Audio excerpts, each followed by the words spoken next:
Time management, ইদারাতুল ওয়াক্ত, সময়কে নিয়ন্ত্রণ করা। আমি গত বক্তব্যে তোমাদের সামনে বলেছিলাম যে মানুষের জীবনটাই হচ্ছে সময়। আমরা বগুড়া, রাজশাহী, সৌদি আরবে থাকি না, আমরা সময়ের মধ্যে বসবাস করি, এটা গত বক্তব্যে বলেছিলাম।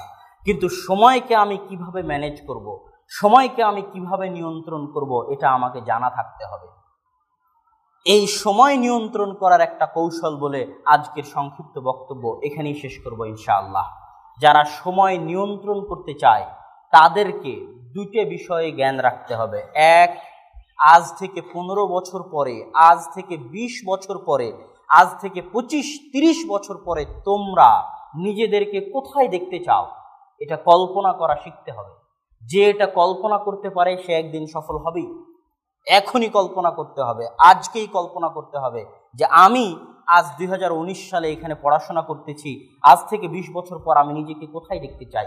ঢাকা বিশ্ববিদ্যালয়ের টিচার হিসেবে দেখতে চাই, না মদিনা বিশ্ববিদ্যালয়ের শিক্ষক হিসেবে দেখতে চাই, না জাকির নায়েকের মতো একজন দায়ী হিসেবে দেখতে চাই, না নাসিরউদ্দিন আলবানীর মতো একজন মুহাক্কিক হিসেবে দেখতে চাই, না আহমদ বিন হাম্বলের মতো একজন মুহাদ্দিস হিসেবে দেখতে চাই।